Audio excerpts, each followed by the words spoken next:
We processed sa SARO, December 29, for Health Facilities Enhancement Program amounting to 9 billion. Another SARO amounting to 3.5 billion for the anti-dengue vaccine. Those releases were charged against the savings that was generated and was approved by the Office of the President. Your Honor, kasi po ang use of savings requires the approval coming from the Office of the President. And the General Appropriations Act. Dapat Congress should not be deprived of that. If I may say, Your Honor, in the general provisions of the 2015 general provision, there is a section there, Section 70 and 71, that authorizes the President to use the savings, just like po the President of Senate, the Speaker of the House for the Congress, the Chief Justice for the Supreme Court. So meron pong ganong authority to use savings ang mga respective heads of the Ano kayo ba yan sa DAP?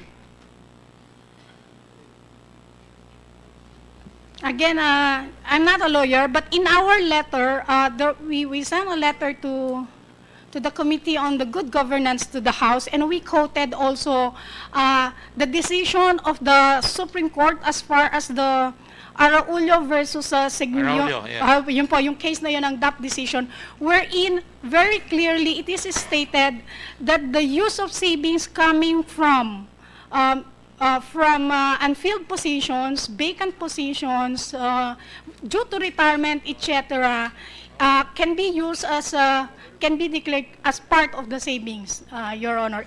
If I may be allowed to quote specifically what is written in the DAP decision. Sige, okay. If I may, can I read it, Your Honor? It's okay, you're correct sa Rollo. I see correctness and I'll call it. And I'm wrong, I'll say I'm wrong. Alright? Pero, the fact of the matter is, almost, sa pagdiri ko, 13 billion ang hiningi.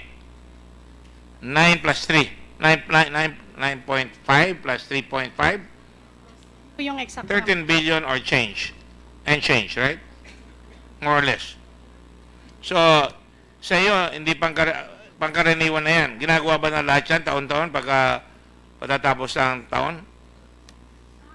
Yung pong end of the year na ganyan, bakit ginagawa ba yan natural? In the past po kasi, before the Supreme Court decision on the DAP case, ginagawa po yan hindi at the end of the year. Parang pwede po siya. Kasi kung bakante po ang position, or kung meron pong natapos, hindi, or kaya po, just like po yung sa Mega Rehab Center, alam mo na hindi itutuloy dahil nag-donate po ang China. So, hindi mo kailangang hantayin ang towards the end of the year. Pero ito po, because of the DAP decision, nalalaman po at dinidetermine yan towards the end of the year. I get the point. I can tell you that ginagawa rin yan para sa Christmas bonuses, di ba? Hindi magpipil up ng position para may bonus.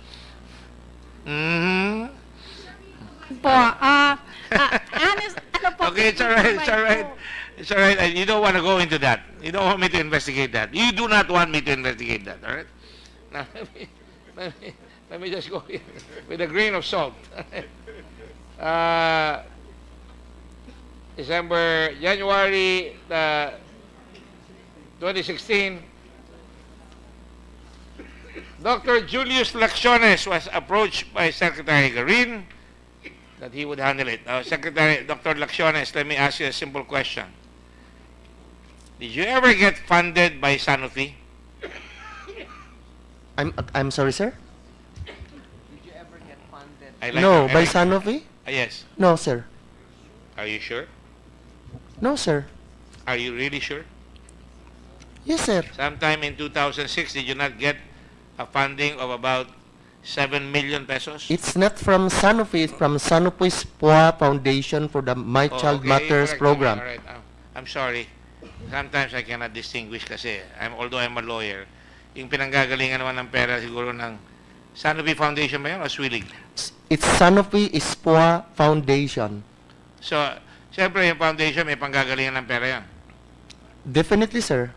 Oh, thank you for instructing me. Saan ang galing yung pera niya sa palagay mo? That I do not know. It's my... Sanofi, 1 plus 1 equals 2. Hindi naman magkakaroon yung foundation na bumabaksak na lang ang pera. BDO has a foundation, Metro Bank has a foundation, pero we all know that these foundations are backed up by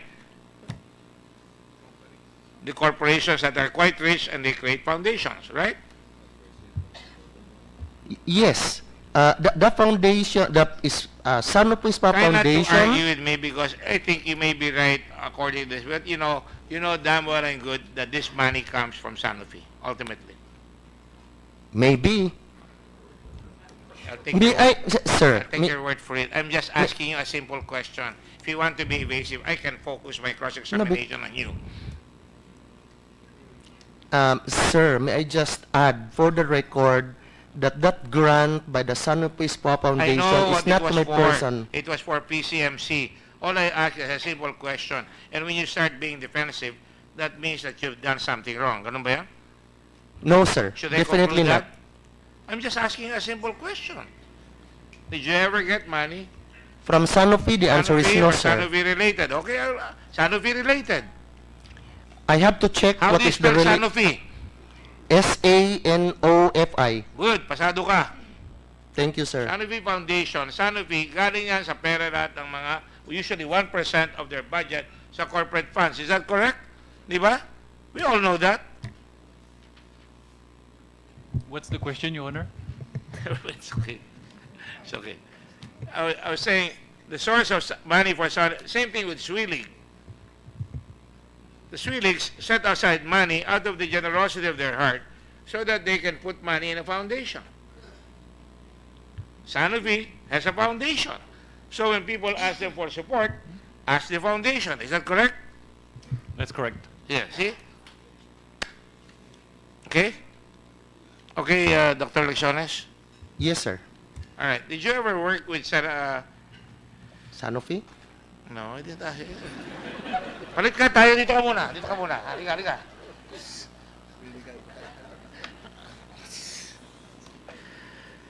I will forgive you because you're bold. My father was bold and grass does not grow on a busy street. Ganun ba na? Did you ever work with Dr. Garin in the past? In the past, sir, when she was Secretary of Health, she's the board secretary of our Board of Trustees, and therefore it is on that basis that Secretary I or work. chairman of your board of Chairman of the board. I'm sorry, Sige, sir. sige, pati ko, nagkakamali rin. Hindi lang ako.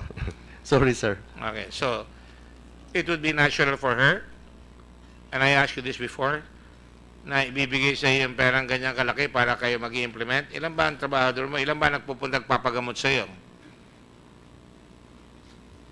Nagpapagamot po, sir, sa PCMC. Hindi, sa PGH. Alam mo, ikaw, Kasi gumagamot. may kalokohan niyang mo. Kasi Ano pala? practitioner din ako, sir, kaya Ganun ba? Hindi ko naman Opo, sinasabi sir, hindi ka kaya- practitioner eh. kaya po nagagamot po di ako ng sa sarili ko po bilang Oo, a cancer no. specialist May po sa mga foundation ka bata. So sa PCMC po, sir, to answer your question is there are about 72,000 OPD consultations in a year and about It's a 12,000 busy hospital. I'm willing admissions. to take that. Opo, sir. And you have time pa to implement vaccinations? The yes, dengue is a part of the top priority programs on the hospital, and therefore we cooperate with the other agencies of the I did not OH. ask you. I know dengue is always part of any hospital. But it also constitutes only 1%. Di ba? Death ba yan? 1% of death.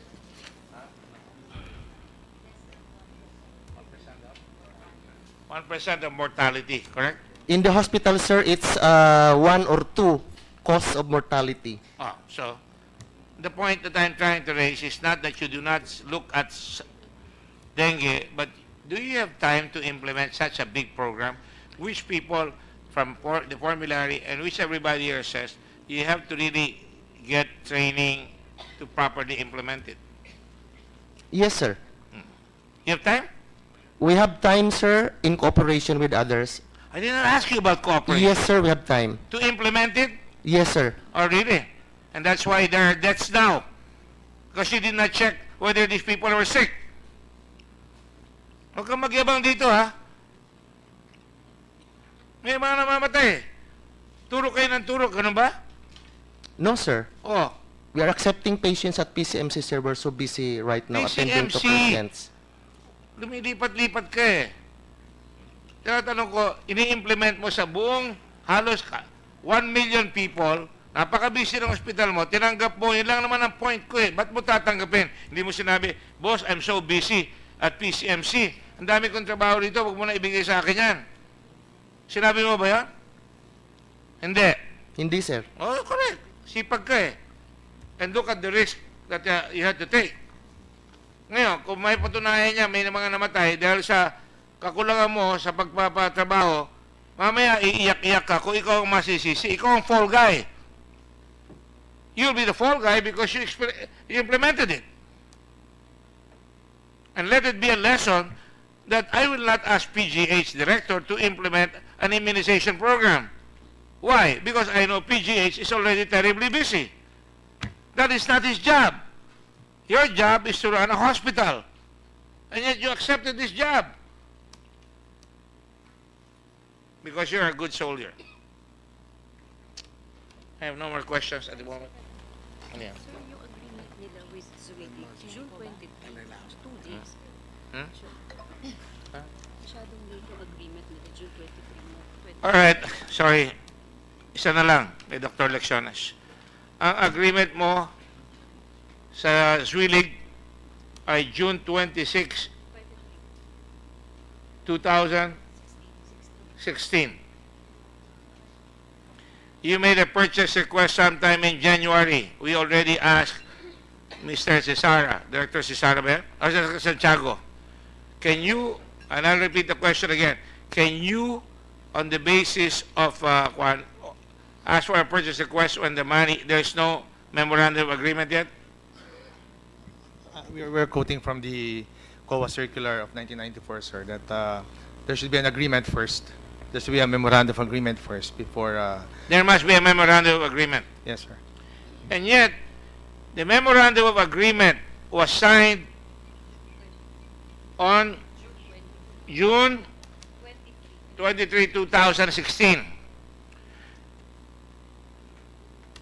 The inoculation started in early April.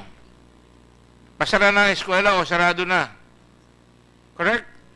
So, April, May, June. By that time, ang dami nang na-inoculate. Why is it that it is only signed on June 2016 when a lot of people have already been inoculated? Is that legal, sir? Sir, as I said earlier, if the relationship is that DOH will request PCMC to procure, there should be that memorandum of agreement first to provide for the parameters for their engagement. And because there was no memorandum of agreement, the procurement was wrong because napirmahan niya, umaandar na yung project. Your Honor, as I said, there should be that memorandum of agreement to dictate the cadence of the Yeah, relationship. wala eh, di ba? Yes, sir. Wala eh. Yes, Your Honor. Your Honor, Mr. Chair, we're probably talking about two MOAs. PCMC had a memorandum of agreement with DOH, which was notarized on February 13, February 19. The June 23 MOA you are referring to is between PCMC and Zwilig, which is part actually of the contractual agreement that was triggered by the purchase order, which in itself is already also an agreement or a Yes, sir. contract. Yes. So we might be just confused about these two memorandum of agreements. I'm referring to the MOA between, as I said earlier, DOH and PCMC. There should be that MOA first before you commence with your procurement so that it will dictate the cadence between your agency and the DOH. It's February 19, Mr. Chair. Ano pala ito June 23 na pinirma mo? At That's tapos? the Zwilig po Kaya nga. part. Swilig and PCMC. He is referring to DOH and PCMC. That's right? Oh. Also? Your Honor, Pero just yung MOA, lagay mo na, susundan kita. February, nag-MOA kayo ng DOH, ika mo. Yes, sir. Pero, ini-implement na ito, nagtutusok na kayo ng eleksyon, pinirmahan nyo lang yung inyong agreement for 3 billion April po. pesos on June 23, 2016 with Zwilich, the supplier. The supplier po, yes, Your Honor. So, nagpalabas na kayo, nagtutusok na kayo, wala pa kayong pirmahan sa kontrata. The purchase order already was I don't care about consummated. You have a contract. The contract is supposed to be an agreement between two parties that are binding should something go south. Doktor ka eh.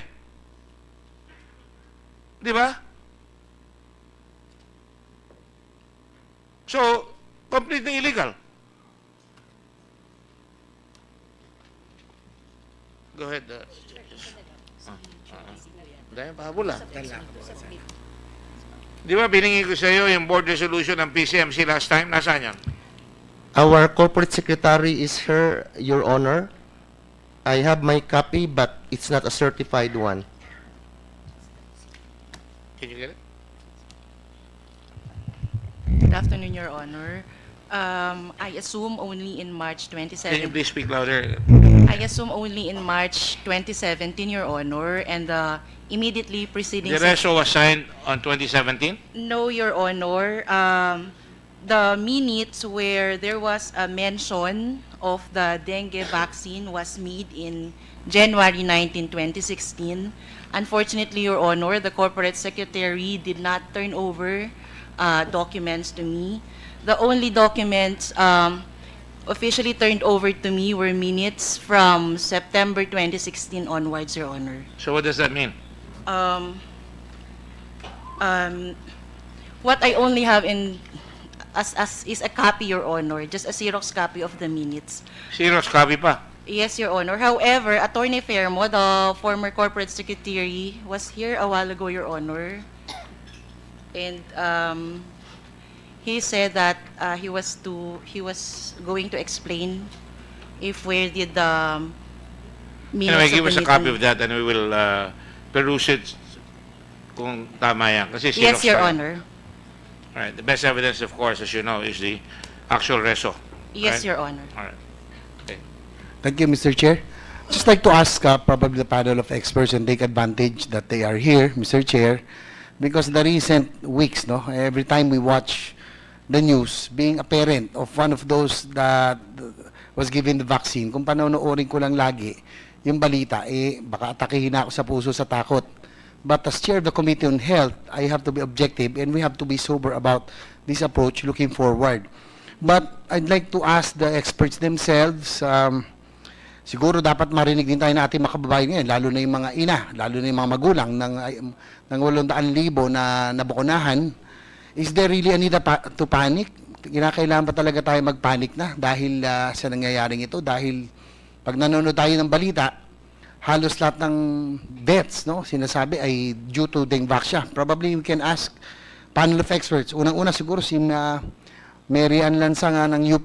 Kaya mo muna, ma'am. And then, probably I could ask UPPGH, Dr. Legaspi or Dr. Juliet Aguilar and RITM probably. Ma'am, Dr. Lansang, sige po. Is there a need to panic? Kinakailangan ba kaming mag-alala ng mga magulang na nabakunahan ng anak?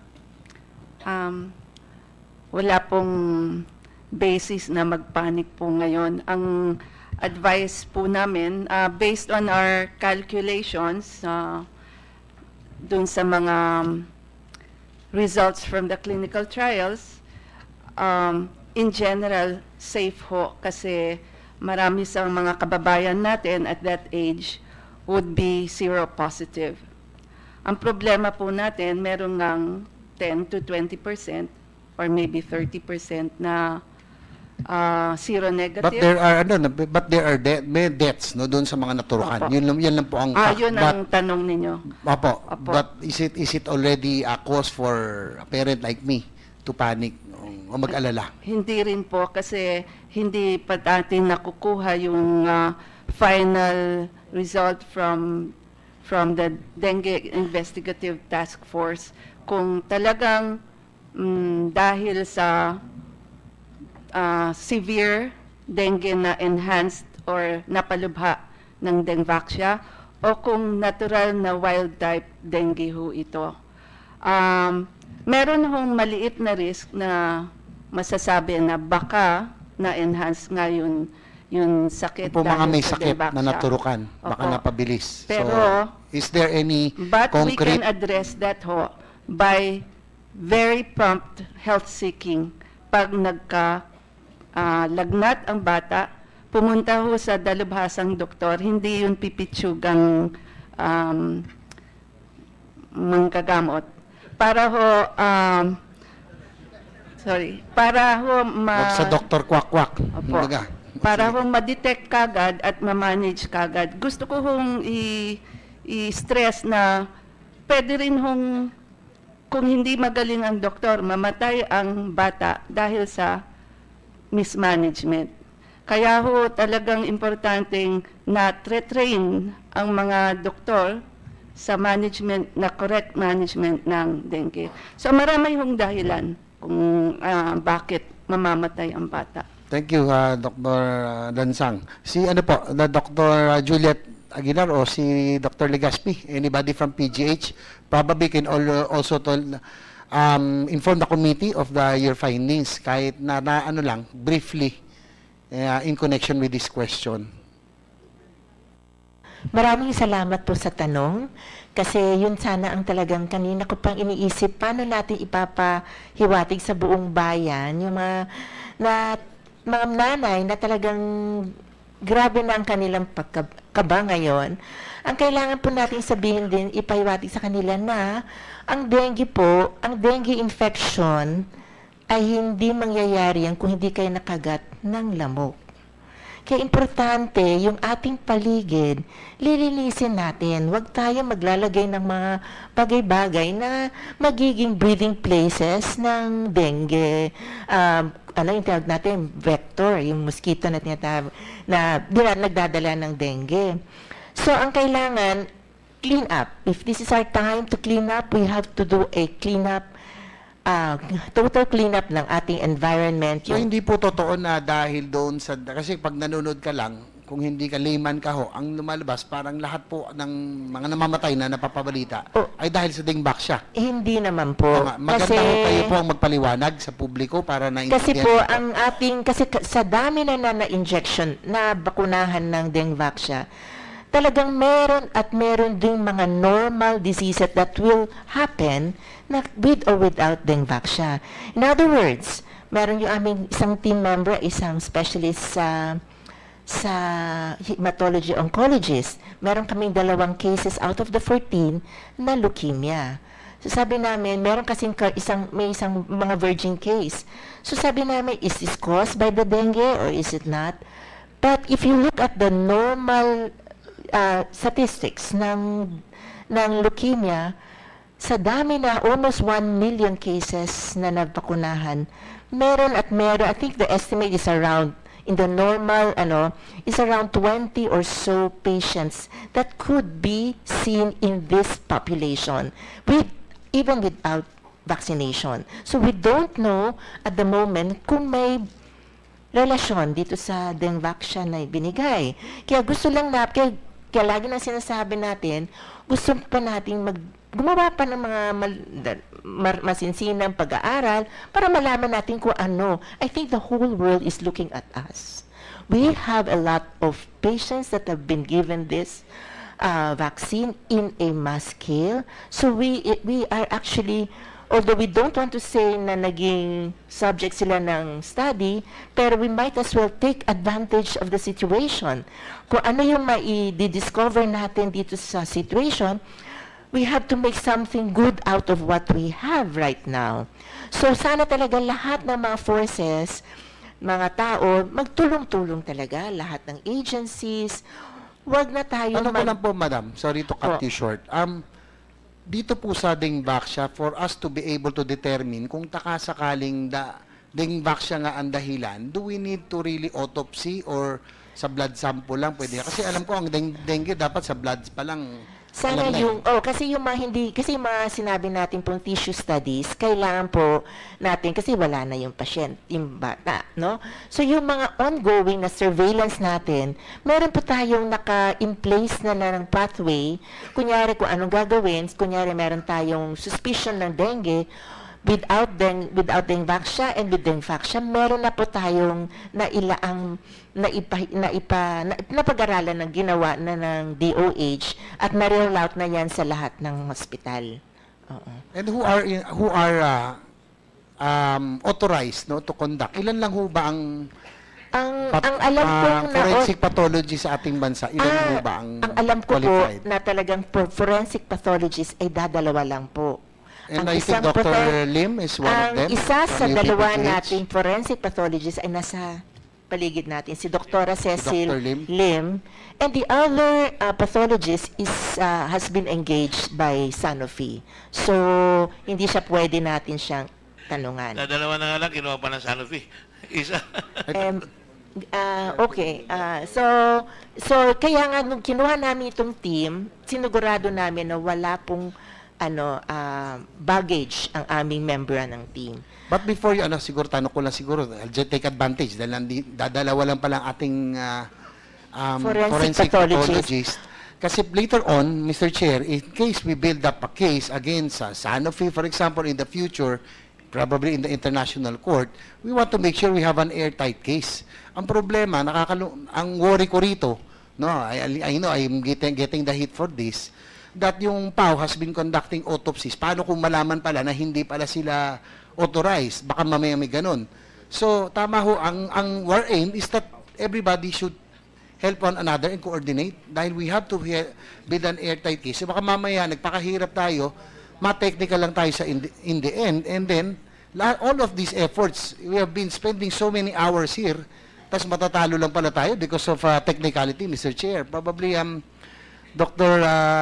Lim, can you siguro kahit briefly lang kung ano po ang procedures at pwede nyo ma-contribute so that we would be able to have an airtight case against Sanofi, for example, or whoever the culprits are. Sir, I haven't been sworn in yet, so.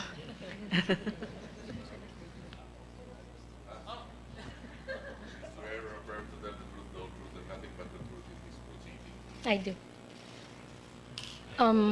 Hindi ka napansin itong matandang nasa likod ko, no? And I have to apologize, I was slow in standing up. Good. Sir, we still have to do the autopsies for the simple reason that you want a complete picture of what happened.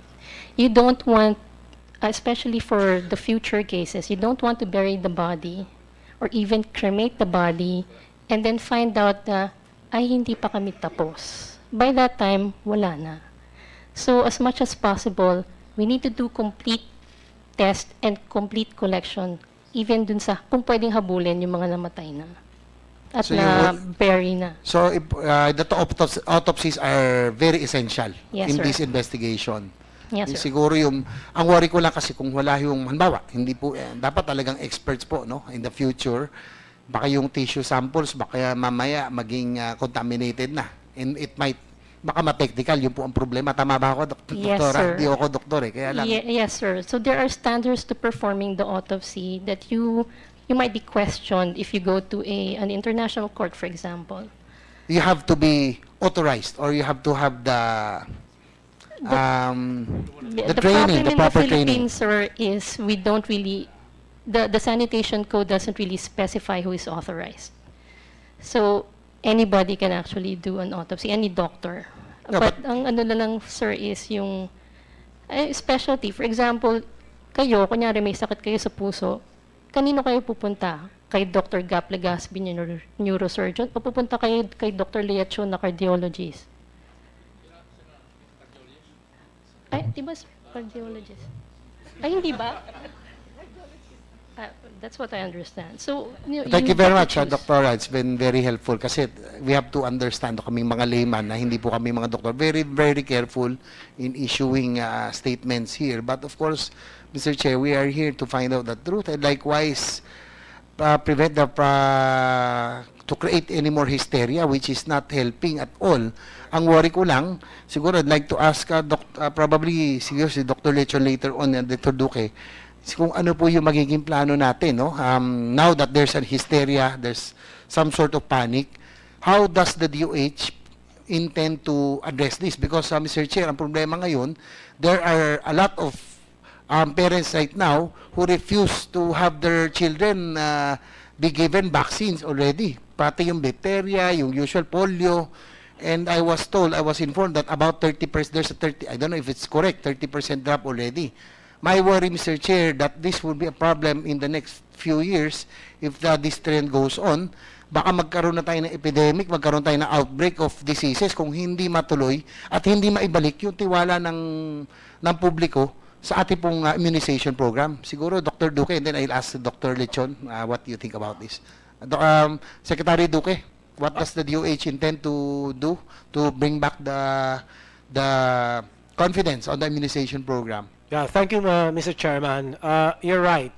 We have feedback from the ground, and in particular Region 3, where report to us is that the immunization coverage in 2017 was at 87%. But I think now they see a decline in the coverage, and to date I think it's down to 57%, a substantial 30% reduction, and that's truly a cause for concern. Yeah, what will be the implications, the Secretary Duque? Ano the long term, in the long term? Yes, sir. Well, number two, let me also report that in Davao City, where I was last week, the regional director had reported to me that there's an increasing number of parents who don't want their children to be injected with the measles vaccine. And one of the more common reasons for refusal is, again, the dengue vaccine has tainted the other vaccines, the innocent vaccines. And also, even for the very benign deworming activity, which is not even necessary to inject, and it's just a tablet that you drink, swallow, and even that, there's been a palpable refusal on the part of parents, no? Of these school children. So we see now a very serious implication of this, and I think this is fanned unnecessarily by the hysterics that seem to come from certain quarters, and this is not fair, because the parents will tend to absorb everything that is mentioned about this, and coming from questionable sources, no, such an information. So I think it behooves upon all of us to really band together and to only allow information that's evidence-based and truly scientific based, no? This is very important, and I appeal to everyone, especially those whom we occasionally see on TV, and they certainly there's an effort to create this hysteria or this fear, if not panic, among parents, no, of children. We do understand, of course, the sentiment of the parents, but I think it is important that for us, for the Senate, for the Congress, for DOH, for the other agencies of government, to really have a unified stand. That, are you open, Secretary Duque? Because I think you have already formed a task force, yes, supposedly. UPPGH was tasked, no, to do the studies. Unfortunately, PAO has been doing their own thing, and we have invited them. I am not, for the record, Mr. Chair, hindi ko po sila pinatitigil sa kanilang pag-autopsy. All I'm asking for them is to coordinate and work together with the experts so that we will have an airtight case later on when we file.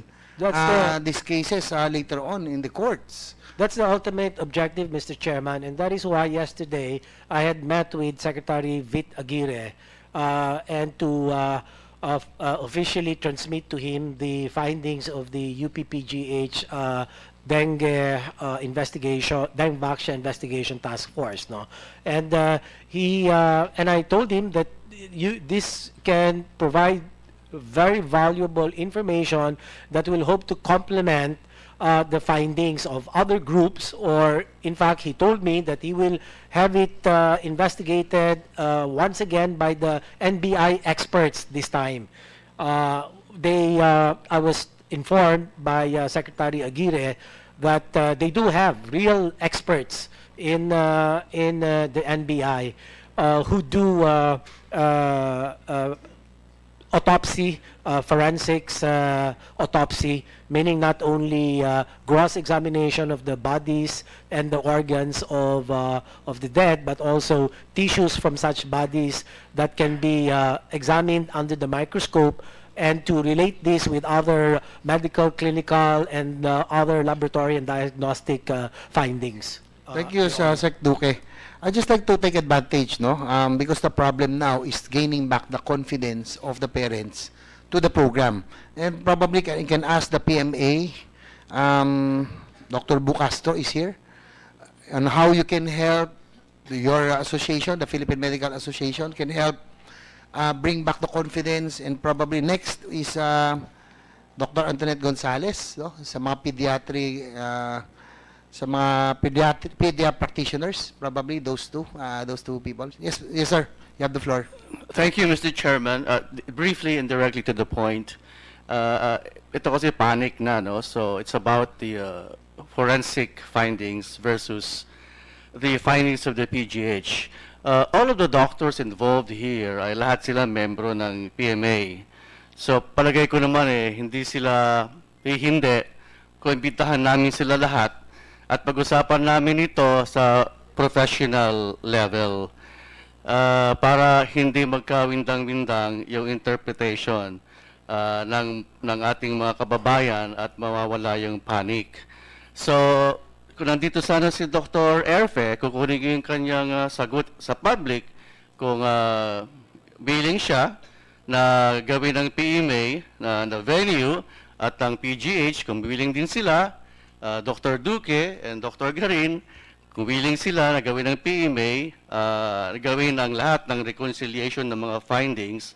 Meron kasi kami tinatawag na morbidity, mortality conference na lahat sa pinakaliit-liitang parte ng katawan ay pinag-uusapan yan.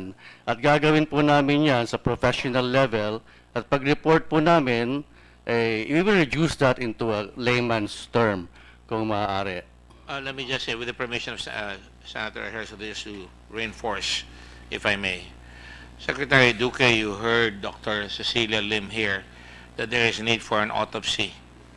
Now, it is paramount importance because I heard you say last time, I think one of you said, it's going to take about 20 years, may lalabas pa yan.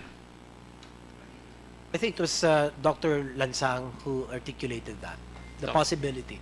Dr. Lansang, thank you for... So, maaaring 20 years, maaaring 10 years, maaaring 5 years. The point is, abang hindi natin nakikita yan, there's got to be autopsies, studies on how, on what is happening, because that can be our contribution to the world as well. But at the same time, we have to assure the public, especially pag nakasakit na yung bata, ngayon, na andyan ang DOH kaagad, no? I think that will help stifle the hysteria. Dapat nakahanda kayo na pag may nakasakit sa Bataan, nakasakit sa Zambales, sa Cebu, nakahanda ang DOH, talaga lalapitan natin yan because buhay yan nakikita naman niya ang violent reaction na ng tao. At pag sinabi niya yan at talagang napapa-epektuhan yan, mababawasan yung hysteria, especially kung may results kaagad na magagawa. I want to know whether that's a step in the right direction na gagawin. In fact, we are ready to work with you also in the Red Cross, as you know. Yeah, thank you very much, Mr. Chairman, for allowing your Kasi may people. gastos yan. Sa autopsy lang, may gastos na naman yan. Ha? Uh, Kaya nagtataka ko, just to follow up. Sanofi had a statement today that they're not willing to pay. Well, that's the first answer of Sanofi. But as far as I'm concerned, they are duty-bound to take care of all the patients, all the anxieties, all these things, para to preserve their good name. Nakadisgrasya sila. You're able to, you got some bad reactions. We're not saying that Dengvaxia caused it, but they think it behooves Sanofi, which is the bigger, which is the elephant in the room, so to speak, literally, na you help take care of these people. I'm not asking, I'm not trying to bilk you, but I would like to see Sanofi on its own take responsibility. Mr. Chairman. Is that possible? As we've said previously, Your Honor, we will indeed take responsibility. Sorry? As we've said previously, Your Honor, we will indeed take our responsibility. Mr. Chairman. So you're saying we have to prove it? As of today, Your Honor, Isn't it to your interest that we research on this matter and that there's anything there that we need to find out? Isn't it in your interest to find out right away so the drug can be administered in a correct way or that you can improve the drug? I mean, I think it should be your responsibility to check.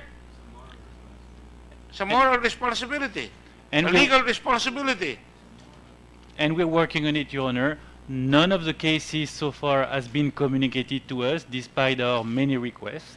Because you are waiting to be called. But if I were the owner of the company, I would right away go take a look at that because that's our company name. Let's help them out, find out if there's something wrong. We're ready to answer for it. And that's as the kind of answer. And Mr. as, Chairman. Yeah. as I was mentioning, Your Honor, we definitely want to look into it. We have asked for many instances to have the data, which we have not received, Your Honor. We can't get away from you. We only have two forensic pathologists, and you already got one. So, I mean, if you send this to pathology to University of Pittsburgh, Sanofi is there. I understand that because you are investing a lot of money.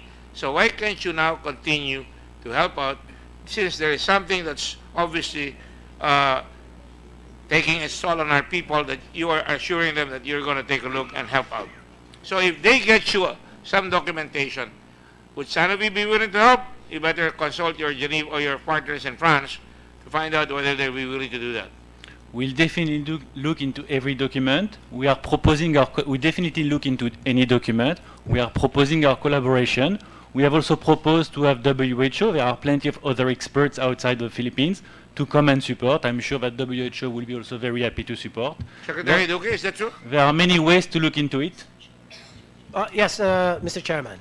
Mr. Chairman. They will cooperate. They just told you you can go jump in the lake with your request that they pay. They put out a bond. I suggest that they put out a bond. You ask even more. He said, pay right away. Pay Yes, the whole amount. even the used, because they already paid the unused vaccines have been paid in the amount of 1,161 million. But subsequently, I wrote them a letter again, a demand letter, saying they should reimburse even the cost of the used vaccines in the amount of about 1.8 billion, 1,800 million. And their answer is no. Yeah, well, there seems to be a bit of flip-flopping on the part of Sanofi because yesterday they said they were still open to further talks and discussion. So I don't know how firm the position of Sanofi is, but in fact, I haven't even received the letter reply to our demand letter last week. You see, they talk to our president when they're selling. Now that there is some damage, they should talk to us. Don't you think so? Yes, certainly. And of course, our doors are open, but other options are available to the DOH. And we're not here to bilk them. We just want to know, tutulong ba kayo? Tumulong kayo. Hindi na kayo kailangan sabihan. Yes, Senator. Mr. Chair, with the indulgence of Chair JV, Gusto ko lang i-refresh yung memory ng Sanofi. I was saying, Sir Triumph, that I just like to refresh the memory of Sanofi kasi parang umaatras dun sa sinabi na nila sa committee ito. It seems that you're taking a half step back from what you already told this committee in the previous hearing.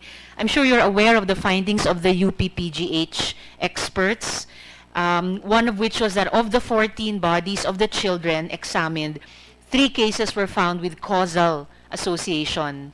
I'm very interested in the term causal. No, Mr. Triumph, that is, at least UPPGH can correct me if I'm wrong. That's what I read in the newspapers. But I'm very interested in the term causal association because in the last hearing, and please confirm or correct me on this, you said that, quote, in response to the 3rd time I asked this question here in the Blue Ribbon Committee, if Sanofi would be willing to bear legal and ethical burden of shouldering medical expenses of children who should not have been vaccinated with Dengvaxia but were and therefore got sick more severely with dengue thereafter.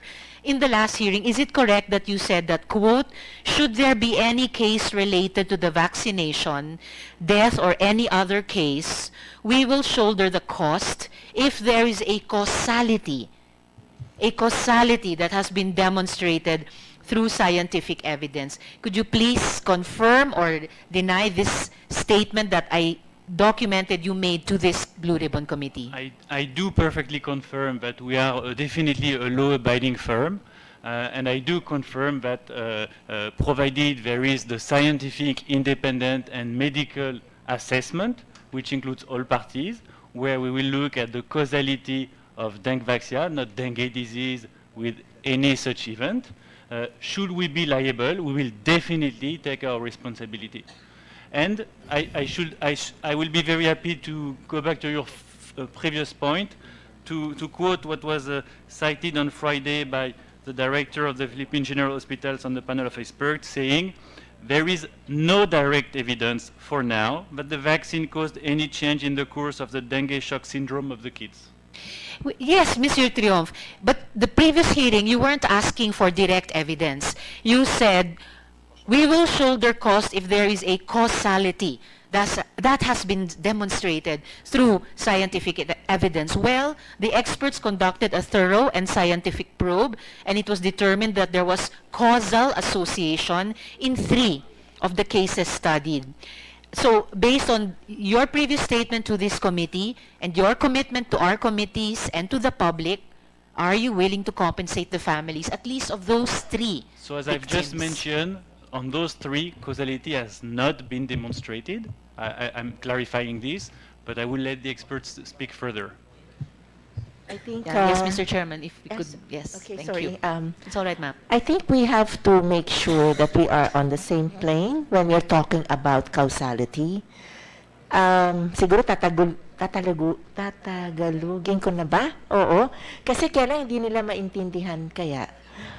So anyway, ang causality, we use the term, is based on WHO definition. Remember, yung ginamit natin, yung algorithm ng WHO on the assessment of adverse events following immunization, AEFI. Matunog yung word na, yung acronym na yun, AEFI. So, batay dun sa source document na yon na ginamit natin bilang evaluation tool, ang causality is not exactly necessarily meaning the one that we know na direct effect. Pwedeng hindi. Basta may relasyon kung sasabihin natin.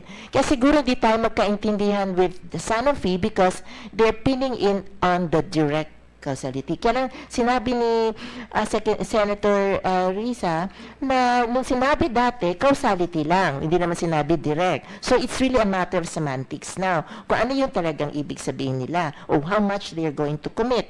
Pero based on what we have in the document, ang categorically ang World Health Organization says causality assessment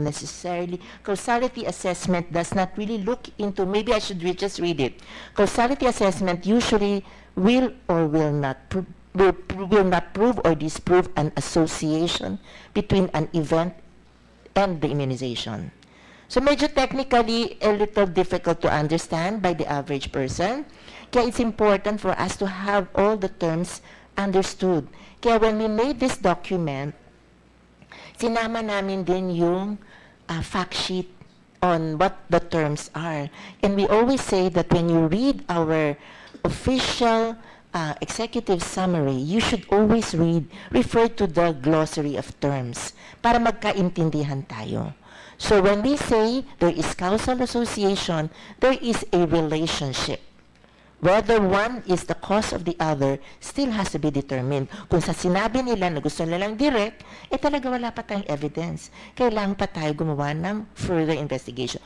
Whether or not we will see it is again actually being questioned by the world. Mahahanap ba natin o hindi? But I think whether we anticipate to see it or not, we should still do it. Because how will we know? Thank you, Mr. Chairman. Excuse me, I'm constrained. Senate President Pimentel asked me to conclude at 2 o'clock. No? So, go ahead. I just want to, because we can have another hearing, no? Because after all, meron pang ni-request si JV. I would like to finish it up, but hindi pa tapos. No? So, we can have the hearing on February 21 if that's okay with everybody. And as I pointed out, sabi nga ni Professor Lansang, mahaba ito. Maraming panlalabas dito. So, I suppose I'd like to terminate it, but apparently hindi ma-terminate because of these issues. Go ahead. Well, Mr. Chairman, just one last point before I return the floor to Chairman JV, who very kindly allowed me to follow up on one of his points. Maraming salamat kay Dr. Juliet for further educating the committee and the public about this. And in fairness, UPPGH Tech Task Force, they did say that these 3 cases died due to dengue despite receiving Dengvaxia. 2 of them were possibly caused by vaccine failure. And however, they did say that more studies have to be done to complete the investigation. But may I point out what the very kind Doctora did not point out? This is not just a matter of semantics. One of my points here is that previously, sa naunang hearing, Mr. Triumph, in the previous hearing, all you were pointing out was causal association. Suddenly, you are saying, okay, well, I will consult then the Secretariat of the committee, the Blue Ribbon Committee, what you said, but this is what my staff has documented from the committee, but suddenly today, you are saying only direct. I think maybe you may be missing an opportunity here to mend relationships with your market here in the Philippines, which has been caused so much fear and loss of confidence in our very important immunization program of the health department by being more liberal, more forthcoming in terms of meeting Filipinos halfway in terms of your legal and even more than that your ethical obligation. So I'll return the floor to Chair JV now, Mr. Chairman, just saying that I have 3 more sets of questions sana for today. Thank you, Mr. Thank you. Thank you, Chair Just JV. to wrap up, Mr. Chair, Dr. Lechon, probably I'd just like to ask anybody from IITM, Dr. Lupisan or Talio, and then by Dr. Lechon, and then Liachon, of course. Yes, sir. Mr. Chair. Is there a need to panic? Sir, hysteria or panic, sir, there must be a balance eh. Kasi pag hindi naman, sir, tayo may sense of urgency, nagiging complacent tayo. And I agree with the PGH and the other experts here, but autopsies are key. Sir, we need tissue samples under the microscope. And it's not just, sir, science and it's just politics or the ethics and morality of the whole vaccination program that should be put under the microscope. Sir, I think it's a complex web of conflict of interest. Eh.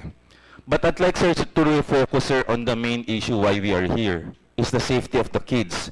And the reason, therefore, the panic and the hysteria, wala, sir, urgent justice. Eh. Sa naririnig ko, 10 taon, 20 taon. Ngayon, paano, sir, sila ma-indemnify kaagad ng Sanofi? Doon, sir, nang gagaling yung galit eh. Then the trust in the vaccination program or the DOS and FDA can only be regained if there's urgent justice, there's indemnification. Sanofi can actually regain that by actually caring for the Filipinos and unveiling the truth, and if there's accountability in the first place, sir. Thank you, thank you. Sige, si Dr. Lupisa na lang sa RATM. Because you were the ones who conducted the studies. Yeah. Is there a need to panic already for the public? No, thank you very much for the opportunity to tell you. One, kami po ang nag-conduct nga ng studies, RITM, but you know, the studies initially we found in the efficacy and safety part, it was safe and it was efficacious. 65% po ang kanyang di ba, efficacy. So that means that I mean, there's 35% there might be failure, but vaccines are really like that. If you have measles, So what could that be? Ano kaya? Hindi vaccine ba nag-cause o was it Sir, failure of may I intervene vaccination? on that? Yeah. Sige ma'am, sige pa. Si Dr. 65%, ibig sabihin, may failure rin po yung vaccine. Kung measles ay 85% effective, may 15% tayo. But there's in vaccines, not all vaccines are 100% effective or efficacious. But they don't necessarily kill people, right? No, they should be found to be safe. And that is why we have to go on the safety issue. I'm so happy because Dr. Mary Ann said earlier that the vaccine is safe, especially that group ng 9th onwards, because majority of them would have been positive. So I'm very happy that they have mentioned that. So I was saying again that with or without the vaccine, you might have dengue because dengue is prevalent in the Philippines. So hindi yung masasabing kay may dengue ka o wala, hindi ka magkakadengue. Pwede ka pa rin magka-dengue kasi pwede ka magkaroon kasi there are four types sa dengue. That may be stated, but still, the responsibility to make sure that you come out with a safe vaccine is there. I mean, nobody's saying that you're going to have heaven in dengue vaccine or any vaccine. Important thing is that the people are aware that all efforts were conducted to make that safe and to make it effective. If they do not do that, they will be liable. Yes. May I just add, may I qualify when I say the vaccine is safe? Yeah, I thought you would want to qualify that. Yeah. Yeah, because Hindi naman safe eh. the framework of WHO for monitoring safety right now stops at vaccine failure that Dr. Lupisan is pointing out. But the unique thing about the dengue vaccine is there's something beyond failure, and that's disease enhancement. That's the one we don't know about. That's why we have to do more research to find out if the deaths are because of enhancement of the disease or wild-type dengue. So, in general, I'd say it's safe, but we are obliged to look for other possible reasons why. Thank you, Marian. You know, if this happened in India is not going to call on Pittsburgh or anybody else. They're going to rely on their own scientists. And that is my point right now. Sanofi is in everybody's pocket. That means they talk to everybody, they talk to doctors, they talk to our politicians, they talk to everybody. What we need to do is have our own capability. This is one of the points that I want to make in this hearing. Hindi pwedeng aasa tayo sa iba. At kailangan, yung mga nagluluko sa atin, mahuli. Kung hindi, mapapahamak ang ating mata. Nangyari ito dahil kapabayaan. Kapabayaan at nagmamadali at pag nakakita na ng senyales na kinakausap ng Pangulo, lahat gugupo na tayo. Hindi tama yon. Dapat imbestigahin natin kung saan nangyari yan. At hindi porque may WHO, tama sila. We have to establish our own capability. That's what I say. Even for our military, sinasabi nga, but especially in health. Dapat sa health, meron tayong ang dami natin magagaling na doktor. Narinig nyo sila. Kung ang kulang gamit, then let DOH say, o tayo ng CDC, etong gagamitin natin equipment, kunan natin yan. Hindi yung dakdak tayo ng dakdak, tapos hindi naman tayo, you have to put your money where your mouth is. Kaya nga sabi ko kayo na, 3.5 billion. Abay, madami na mabibili yung mga, di ba yung sinasabi niyo pang-aral ng set? Wala ko makakayanan na yan. At kung hindi natin makaya, magpadala tayo ng doktor doon, at pagbalik dito, alam na nila ang gagawin nila. Sir, magagawa ng Research Institute for Tropical Medicine yung mga rini-request ng Dengue Investigative Task Force. They can do RT-PCR, they can do virus sequencing if it's vaccine virus or really wild type virus. They can do this, and they can do the indirect ELISA testing. It's just one test we are missing, which is with Sanofi that we are requesting. You know, ma'am, most senators and most congressmen will do it. Kailangan you have to educate us. What you need, kailangan malaman natin. You know,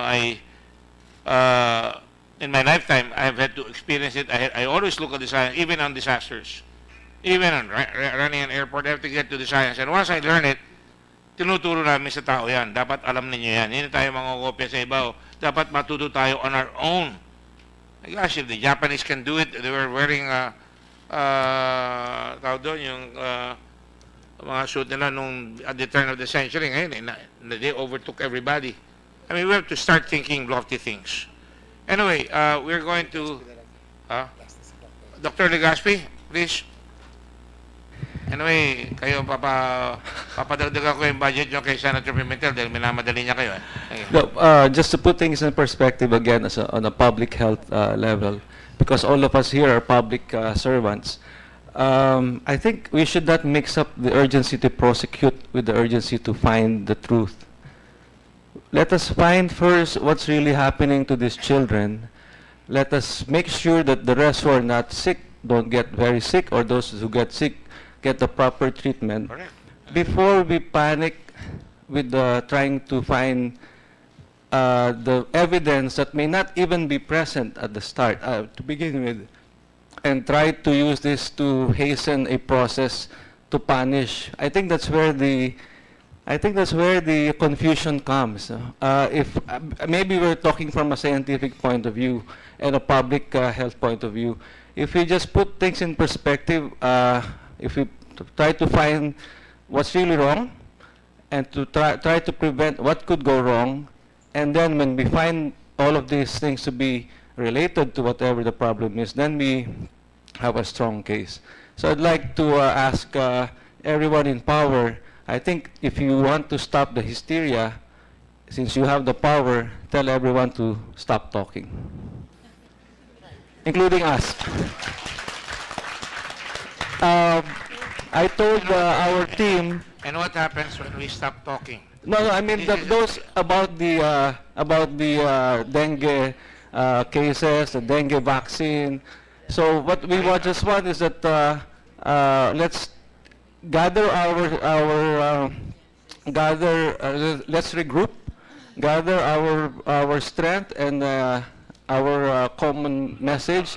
Nobody will argue with that. Yes, sir. But if nobody talked on this, if we did not find out about this, it would just been shoved underneath. No, I'm the not. hysteria happened when Sanofi announced that there was a mistake, that they said that you could have severe dengue. That's when the hysteria happened. And then other people, rightly or wrongly, they started doing autopsies. And I've said it time and again here. We want to know what the problem is. We want to fix the problem. We don't want to fix the blame. I've said it time and again. But what is important here is to get to the bottom of this. I think we know already that the procurement process is rotten to the core. Even before this happened, we all know that. But what we need to know is where is the science? We invite scientists here to tell us and guide us. Yes. So we want to know kung ang science kulang, gagawin natin yan. At kung walang pera, hanapan natin ng pera. Eh, ang bibilis ko bunga ng pera eh. 13 billion kagad, may lalabas, pero hindi naman napapakinabangan eh. Alright? Opo. So, yun lang. Just a point to end it. Thank you, sir. Thank you, Your Honor. Thank you. Thank you, Your Honor.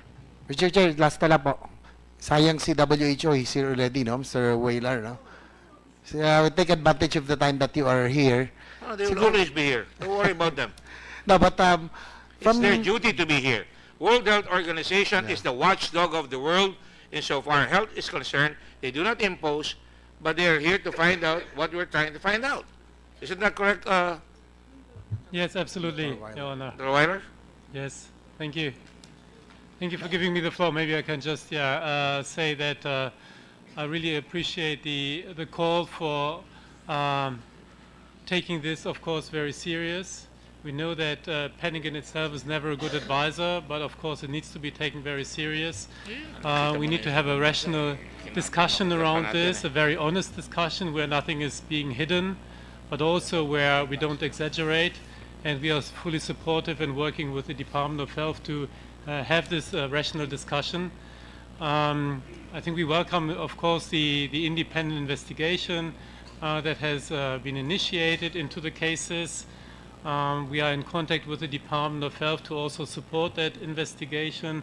Secretary Duque has asked us to look into the possibility to identify some international experts who can come to the country and who can work with PGH to specifically review this process of looking into the adverse cases.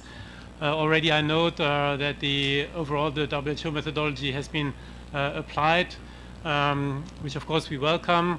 And we are now working on some experts coming in to sit down with the PGH team and actually look exactly into how this can be done so that we are sure that the review was indeed aligned with the best standards. Also retrospectively look again at the cases and how they were investigated, and also train the team so that this can be done in the future for all the cases that are coming. So, we know what we know so far from the trials, from the data. I think these are important signals, and it's important to investigate them, and we're certainly supporting the Department of Health and Secretary Duque and the independent team to do that. We're also providing some support on the communication side, which of course is really also important to make sure that we get the correct and right level of communication and information to the public, both on the risk, but also what people can do to protect their children. Thank you. Right. We're going to wrap up now. I just want to point out that there were certain questions that are unanswered, and I will forewarn everybody here about, insofar as the responsibility of procuring the drug, I think we more or less have enough evidence here. So far as procurement is concerned, there are still some loose ends that I would like to ask, but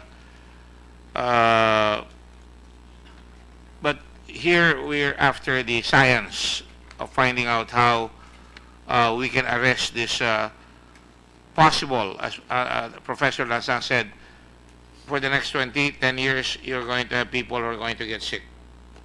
And the issue is people are going to get sick, but you don't have to introduce something that is not ready and certainly on a mass level.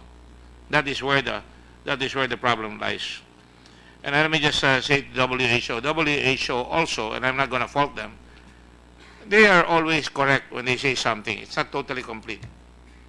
That's why they said enough, but not enough to go overboard and say there's something wrong here. That is up for everybody to find out. And I just want to say here that Sanofi has been aggressively, all the way, and I say it in no uncertain terms to you, sir, Sanofi has been totally aggressive in their effort to try and sell medicine to what you think is a third world country. That is why we are investigating. Not going to let you get away with it. That's why I advise you, sir, to talk to your principals. I know you do not have the ability to be able to make that decision. I would advise you to tell your clients or to tell your principals that they have done wrong here. And all the evidence shows that you have been actively pursuing our president, actively in conference with our public officials, and in the process, we came out and bought something in an improper way. That is what I see, and that's what I say. So I advise you, sir, to consult your people there, because this is not going to go your way. If you think it's going to go away, it's not going to go away. I hope that all the science was done right, but I don't think it did really happen. So, again, the next hearing will be on February 21, 2018. Senator Estrada wants the people who are supposed to be talking a lot, operating a lot, and then talking a lot and causing hysteria. We cannot be hoity-toity here. They still do a function. If you think that PAO, they have intentions that you don't agree with, well, they have the right to do so, because right now, sila lang ang nagpapasingaw sa tao na may ginagawa at nag-a-assuage na mag-aalburuto yung mga tao. Although I do not agree with it, that's what they're doing. Unfortunately, they're not here. And so, hindi naman yan na nag-oopera eh. Scientist ang nag-oopera eh, mga doktor. Abogado yan eh. So, hindi dapat pupunta dito yan. Pumunta dito yung nag-oopera. At yung mga talagang nagsasalita na, ito, Dengvaxia. That's irresponsible. Dengvaxia has not been rooted out as the cause. So we have to find out from the scientists, and that's why I urge the Secretary of Health to bring back the trust in the Department of Health and stop this voodoo stuff that you have a magic medicine that can cure it, but then it turns out it doesn't happen because your own FDA is not followed. Your own FDA hides the truth. Dr. Benny Ko, I hid it from you. Hid it from FDA that there was such a study. And I will go, the next hearing, you'll have to explain a lot. Ubusan lang tayo ng panahon. Alright? And that note, I thank all of you for coming here. We are trying to be cogent, and thank you all for coming here. Session is suspended until February 21. You make me laugh, you make me cry.